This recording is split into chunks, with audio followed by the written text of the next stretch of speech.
We're now at a time when we can welcome our fourth plenary speakers, Ruthie Schwab and Zoe Schweitzer from Google. It's my pleasure to say a few words about them, and then they will talk to us about Google's remarkable experience with Teaching Kitchens. Ruthie Schwab is the Global Food Program Manager at Google, and Zoe Schweitzer is the Global User Enablement Program Manager for Compass at Google.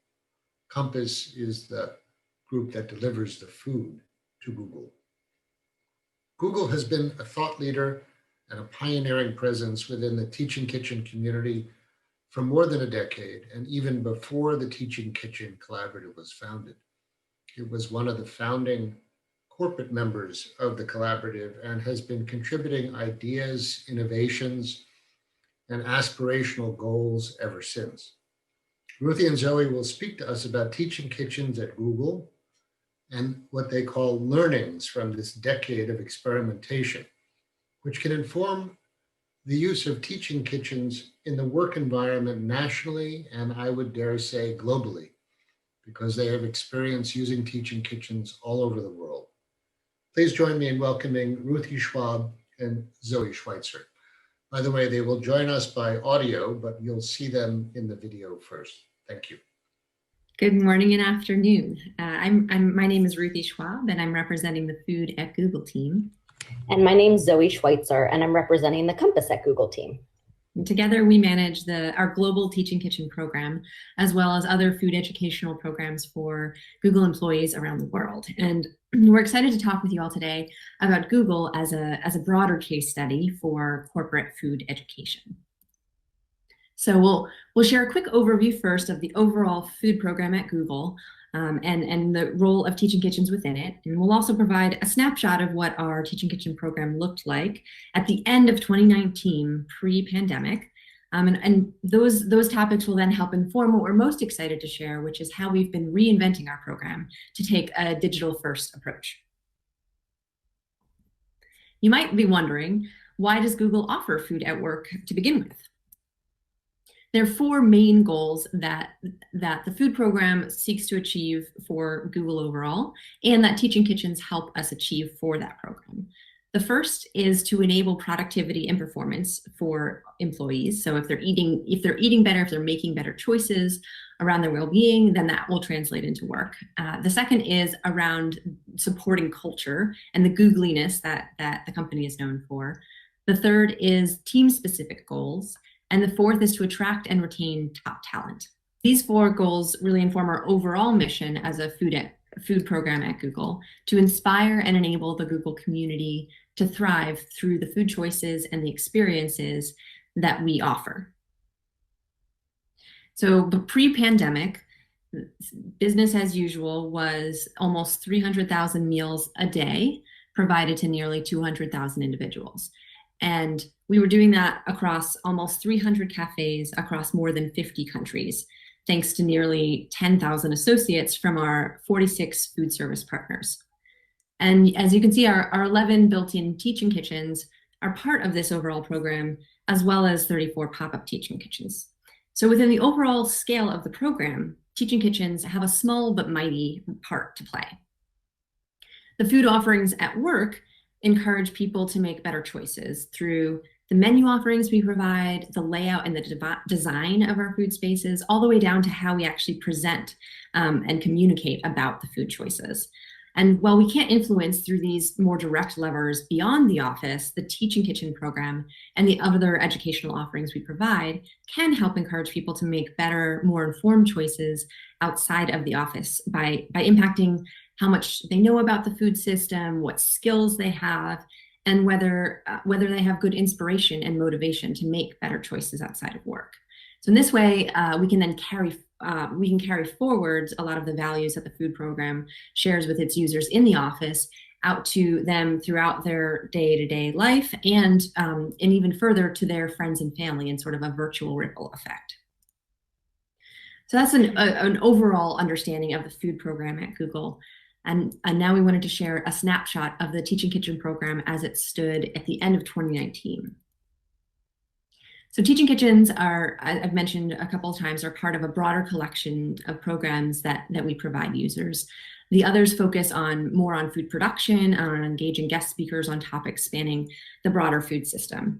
And in 2019, we really unified these programs under a shared strategic direction with a vision to improve the health of people on the planet by inspiring users to engage their communities around food. Now, this is a pretty aspirational vision, but it's really grounded in the mission of the programs that we're offering at work that are intended to enable users to eat well and to understand their food system. And then our ambition is for this to ripple out, as I mentioned before. So strengthening the knowledge and skill building that we can provide for individuals, and then really exploring the role that food can play in connecting people, whether that be teams or clients with Google or employee resource groups within Google, and then ultimately Google and the broader external community as well. So Zoe will share more of how we activate this strategy into our program operations. Hi, everyone. So as Ruthie mentioned, in 2019, we were really focused on these in-person experiences. And these happened in two different types of spaces. One were built-in, fully dedicated built-out spaces. And we had 11 of these globally at the end of 2019. Well, we now have 12. Plus, we had several dozen pop-up spaces, which were actual cafe spaces that we utilized outside of service areas to take advantage of those physical spaces that already existed. The Teaching Kitchen team, this core group of chef educators, are really the heartbeat of the program. They bring everything to life, and they are truly celebrities in their own right at the sites that they occupy. People stop them in the hallways, tell them about their families. And we wanted to show them just to sort of let you all know what you probably already know, which is that Ruthie and I represent a much broader program that's behind us. And these people are really integral to it. And they are everywhere around the globe, from Tokyo to Sydney to New York to Mountain View and everywhere in between. So historically, our in-person education program existed where everything was really thought of as a class. And we designated between those class types in two groups. So one was sort of individual sign-up classes. These were classes offered to Google employees free of charge. They could range a variety of skill sets and topics. And then we had what we call group request classes. These were the more private, somewhat customized classes that took place, where the group activity was actually the core of the focus instead of the actual fundamental cooking skill, or we were facilitating group connection through the cooking skills we were teaching. And those could really be something that was just as much as an internal team coming together to do an activity, or it could be something more like a Google client event, or even an event with the broader community, connecting a team to a local community organization. So as we've mentioned, 2019, we were really focused on scaling. At the end of 2019, we had 45 active Teaching Kitchens across the globe.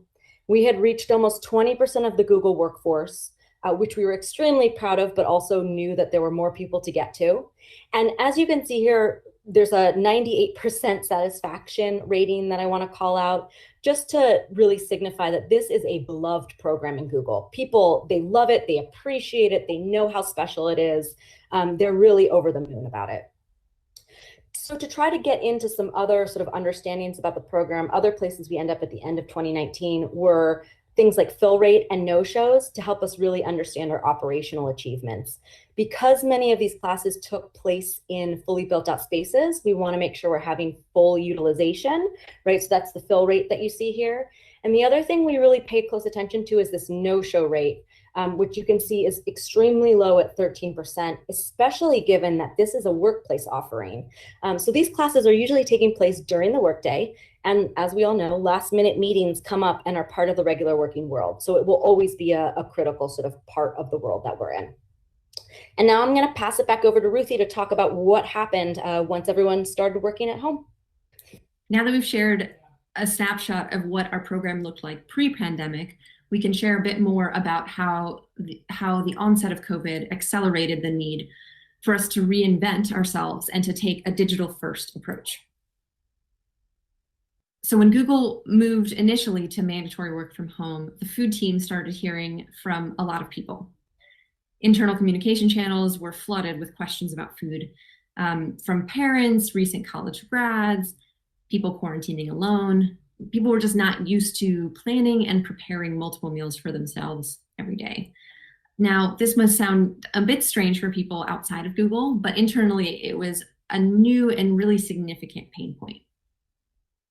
The other thing that we were hearing as well was from users who had previously taken our classes, who were discovering just how well equipped they were, not just to survive, but to thrive while cooking for themselves at home. A lot of them were expressing how much joy they were finding in cooking for themselves. And then from a variety of people, the idea of feeling comfortable and confident improvising based off of whatever equipment or ingredients they had available. So all of this really validated the impact that our in-person programming had been having, but also underscored the urgency and the wide-reaching need to adapt to digital quickly. Over the past several years, we'd focused on scaling up the program by increasing the number of Teaching Kitchen sites that we had on campuses around the world, both built-in and pop-up formats. And now we found ourselves in a very different position where we were developing programming from anywhere and needed to build the channels and the content, often from scratch, using completely new tools and formats. So to do this, first, we built an internal site to house our on-demand resources in sort of a one-stop shop. And we found we had many recipes we could share, but we realized pretty quickly that those are the sort of things that you can Google or YouTube and just have endless options. So we took a step back and really started to think about where could we add unique value to our users. We brought our chefs together to understand what they were hearing from users and what kind of requests were coming in, and started brainstorming creative solutions together. We then focused really on quick prototyping, on candid evaluation of what was working and what wasn't, and then making nimble revisions and refinements to formats, to the tools we were using, as well as to the topics that we were covering. In addition to on-demand resources, we were doing the same sort of experimentation with live activities. And we were offering these through Google Meet and leveraging Google Calendar to make them available to people. So through a shared calendar, we were able to make available to users around the world the cooking classes and other food-related activities that they could see and join in whatever time zone they happened to be in. Similar to on-demand, we experimented with different activity formats, so ranging from one-on-one consults to much larger groups, to doing more traditional cook-alongs on a shared recipe, to more experimental trivia, scavenger hunts, other kind of competitive games. And ultimately, we were able to double our reach. Over 41,000 users have visited the site and the offerings that are available there. And we've actually seen users return an average of 80 times to date. So we continue to evaluate and to adapt our live on-demand offerings in response to what we're learning, but we're seeing a lot of promise. I've talked a little bit about assessing performance and thinking about how we improve. So as we've experimented with many new tools and systems, I want to call out that the specific metrics we use to evaluate performance really had to evolve based off of what was available as these tools differed over time. But the overarching categories that we use to understand what was working and what wasn't remained constant. So by assessing overall usage, satisfaction and impact, and operational excellence, we're able to get a really good gut sense of the overall programming and understand if we're moving generally in the right direction and truly having a net positive impact on users. We also started realizing that the definition of impact was broader, particularly as we were hearing the research coming out of what challenges people were struggling with at home. So in addition to making better food choices and changing behaviors around food, the ability to also disconnect from work and to be able to carve out time to do something that's good for your overall well-being and broader health were things that we were starting to track as well. And these metrics, even as they've evolved within these categories, have really helped provide visibility to and give us real-time feedback on what we're experimenting with so that we can continually refine and improve the offerings that we're providing.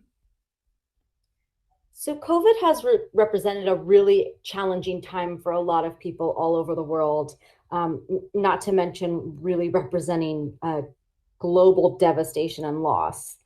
And as a team, we've found some silver linings in this time where we've been able to work from home. So we wanted to share those.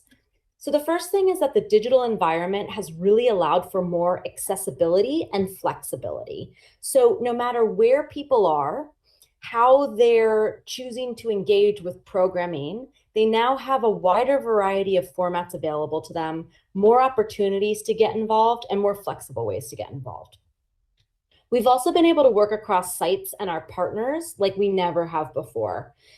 Work from home has provided more flexibility to get on calls, to work together, and to interact. And we've really seen innovation and creativity come out of this as a result. We touched on this before, but we've really been able to reach more people that have urgently needed help. They may not have been the people who engaged with our programming prior to working from home, but all of a sudden, getting several meals a day on the table has been a challenge, even for those of us who enjoy cooking. And the other thing is that, food and using your hands to cook or to garden or whatever it is has always provided an amazing contrast to screen time. But now in a time where so many of us are so bombarded by the amount of screen time, by back-to-back sort of scheduling, these opportunities to engage with food in a hands-on way have really been remarkable. And the last piece is this sort of amazing light that we've seen of social connection during these times. We did not expect that to be such an impactful place where we saw results in programming. Not only has it brought our team closer together, it's provided social connection points for users that are participating in programming. And we've also seen that social connection is actually the greatest predictor of whether someone is recommending our class to others. This piece, if they felt highly connected to others during the class, even though that is not the reason that they intended to join the class in the first place.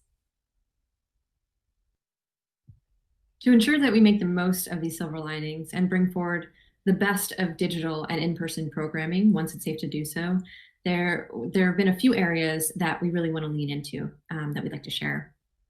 So the first is the idea of building in time for brainstorming, for testing new formats and concepts, and just placing an overall greater value on experimentation.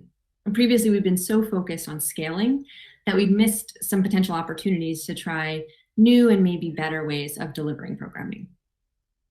Second, we'd focused on having really consistent key metrics that we could assess year-on-year changes and use to start setting targets for ourselves. But instead, we want to shift our efforts from being really rigid about consistent metrics to moving to ensuring we're focused on the most valuable metrics. One small example of this is when we started using our one-on-one consult format. And obviously it's one-on-one, so we weren't reaching a tremendous number of users immediately, and it's less scalable in itself. But we were hearing really incredible stories of how these experiences were deeply transforming people's habits. So the impact has always been the most important area of focus for us, but we're much more confident now about moving forward with offerings that could potentially reduce performance in some areas to a lesser extent, but ultimately increases our performance in the areas that are most important. In addition, digital allows more people to engage with our programming, as Zoe mentioned. It will continue to be a large and important part of our program, and we're eager to continue to explore ways to leverage technology so that offerings are more accessible and flexible for users around the world. In addition to hosting opportunities for social connection, we've also found great interest in connecting users to local organizations, from whether that's struggling restaurants or flourishing community gardens, helping people kind of feel that sense of place, and localizing content to them has worked really well. And then finally, when I think about the class framing that we had only a year ago, I realized we've really moved to thinking less about activities as a means to greater food literacy or cooking skills, and more about the experience as an end in itself and the sense of connection and presence that it can offer everyone. So with that, thank you for listening. We'd be happy to take questions. Thank you. Zoe and Ruthie, that was spectacular. I am perpetually amazed by what Google does and how it often makes lemonade out of lemons, as has been the case with the Teaching Kitchen program that I know well because I've worked with Michael Bacher and the people who preceded you for many years in building the Teaching Kitchens at Google. So let me open it up to your responding to a couple of the questions. And I have a few questions of my own, if you don't mind. So first, can I make sure I can hear you, Ruthie and Zoe? Sure. Can you hear me all right? This is Ruthie. Yeah, I'm going to put on my earphones because the volume is decreased for me. And this is Zoe. Hi, everyone. Great. So there was a question that I read in the Attendify, the chat line about whether Google has looked at any correlations between people who are using some of your at-home cooking classes and their behaviors, outcomes, clinical claims, or use of resources. Do you want to comment on that? Yeah, this is Ruthie. I just want to make sure I understand the question. Are you saying that the correlation of participation in our offerings and then with like broader health outcomes, or what is the exact relationship? Right. It's been that's right. Can you address that? Because I'm sure that for the researchers on the line, there's a lot of fascination with that, and it may or may not be possible at Google, but perhaps you could talk about that. Yeah, I think it's definitely something that I think there's been a lot of interest in over time from various parties. I think, and it's something that we have been talking about with the people operations teams that run a lot of the research about what health claims are coming in, and just the broader sense of what are some of the key health metrics within the Google community and how are those trending. So we do collect a lot of data at the user level. And so my hope is that we can eventually get to a place where we do have a more direct view to correlation. We do have to navigate within Google.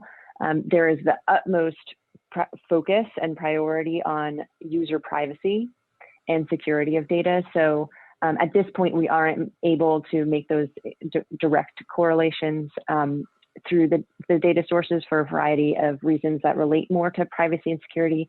So a lot of how we've been overcoming that in the short term is focusing on survey questions, interviews, focus groups that get at questions around how people's behavior have changed, how the program has impacted their sense of detachment from work or anxiety levels more broadly.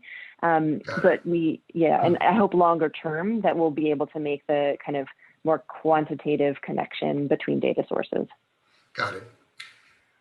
Speaking on behalf of the many, many people still with us today at this conference and hundreds more, there's clearly a need for the IT community to work with those of us that are now taking advantage of this forced pivot from in-person to digital. And I just invite Google as a member of the Teaching Kitchen Collaborative to work with all of us in figuring out how do we make the interface better, faster, prettier, easier, less complicated. And is that possible, or are all the things you're developing for Google employees really proprietary and totally internal? Well, so two thoughts. One is the resources that we were talking about, the activities that happen during the workday and the on-demand resources on our internal site are intended for for employees and the broader Google workforce. So unfortunately, those aren't available to the public, but Right. I completely agree with you that Google products and tools should continue to serve to support the kind of online programming that we all can deliver related to Teaching Kitchens. And that's been, that has definitely been interesting. Even within a tech company, you'd be surprised at some of the challenges that we navigate with our own products and tools. A lot of things are designed for the public, like YouTube and Google Calendar. And so making sure that it's kind of gated just for our workforce can sometimes be a challenge. But and then I'm very far from being an expert in all things social media. So I think Zoe and I, along with our broader chef community and our Teaching Kitchen chefs, have really had to upskill ourselves on our digital understanding of a lot of these tools. So I would say it's definitely not as easy as it could be. I find things not as intuitive as I'd hope as a kind of like user of some Google products, but I think it's also been really empowering to navigate YouTube and all of the different offerings that it provides, and to realize how we can leverage that. So I do think that there are public-facing tools that help people leverage the resources that we have and use them for a broader public. And I think there's lots of opportunities for the collaborative to help people make the most of some of the products that Google as well as other companies are making available. Yeah, well, let me just be clear in my intention here. We welcome your collaboration, even in your slides today, by listing things like choices between consults, talks, games, demos, cook-alongs, how you're even configuring the exploration with your own employees helps us a lot. So last question. What do you think the last decade of experimentation and experience at Google says to the rest of the working community? How do you think Teaching Kitchens can and should be used in other work sites, and especially those that don't have the resources of Google? What do you view as the relevance of what you are experiencing and building and now pivoting to, and how work sites will evolve over the future based on what you've seen and experienced yourselves? That's a great question. I think Google is in a unique position in that we started with built-in Teaching Kitchens, and we've moved to pop-ups, and then we've moved to this digital. And the operating model has actually, significantly reduced in cost. So I get really excited. I know that, as Zoe mentioned, there's so many, challenges that we face and what's been going on in the world over the better part of this year. But it has been an exciting accelerator of, I think, things that just make the programming that we've been developing so much more accessible to people and so much more digestible. Now it's been interesting to navigate video editing and learning all of these new skills. But as I think about the future of workplace services, and as you said, organizations don't always have the resources that Google does to put towards these kind of programs. But I see so much opportunity to create amazing programming at much lower cost than ever before. And I also see, and we mentioned the thread of focus so much on education as like a means to drive, behavior change and health outcomes. And what's been interesting to see is focusing on some of the kind of softer outcomes actually helps us achieve those more tangible outcomes longer term. Because if people are feeling connected, they're listening more. If they're cooking along and enjoying the time that they're having, they're actually absorbing more of the skills that they're learning. So I think I get excited just to see that there could be more organizations that see this as adding a valuable cultural dimension or a valuable role for maybe their sales teams or client events, but it still drives forward the Teaching Kitchen Collaborative's shared goals and objectives of making the teaching content and love of cooking shared more broadly. Well, I want to thank you, Ruthie, and you, Zoe, for sharing so much with us today. I also want to thank Google for being so transparent about what it's done, what it's learned. I mean, my work with you and Michael Bacher, who started this a decade ago, has taught us so much, because at the beginning we were building very expensive units. Then we realized it's not about the expensive kitchens, it's how we teach people and how we engage them. And you have shown the nimbleness to now pivot to the online interactive space. And I think you will continue to help us all in that area. So I thank you, and I wish you well. And thank you to all your Google colleagues for helping us with this. Thank you so much.